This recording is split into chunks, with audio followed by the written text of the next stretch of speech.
Why, yes, I can, and this is a fantastic question. In fact, I'm going to go a little bit deeper for you and show you all the symbolism in the Passover celebration and how we can find Jesus, Yeshua, in it.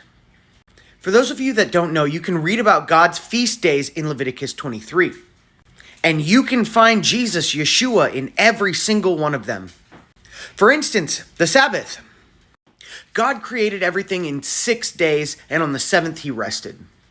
Well, from multiple places in the Bible, we know that a day in heaven is as 1,000 years on earth.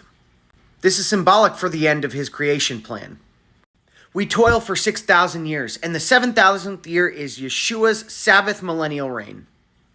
Now let's talk about the symbolism of Passover. God's people were in slavery in Egypt, and when they accepted God, they put the blood of the lamb on their doorposts, and God's judgment passed over them. 1 Corinthians 5, your boasting is not good. Do you not know that a little leaven leavens the whole lump? Cleanse out the old leaven, that you may be a new lump, as you really are unleavened. For Christ, our Passover lamb, has been sacrificed. Christ is our Passover lamb, and when we accept him, his blood covers us, and God's judgment passes over.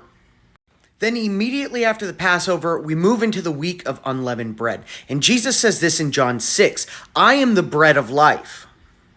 Leaven is symbolic of sin in our lives. A little bit of sin spoils the whole dough. And Jesus is our bread. Unleavened bread is symbolic of us getting rid of the sin in our life after we accept Jesus. Because a little bit of sin spoils everything Jesus does in us. So for 7 days, right after the Passover, we are to eat unleavened bread. And this 7 days is again symbolic of the creation timeline, moving us right into Yeshua's millennial reign. And for those of you that don't know, right now we are at the end of 6,000 years, according to biblical genealogies, which is perhaps why we see biblical prophecies unfolding before our very eyes in the world. And at the end of the week of unleavened bread, we have the first fruits offering, which is again symbolic.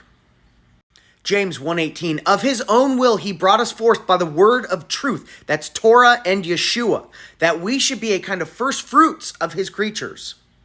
This entire Passover week is symbolic of our walk with God.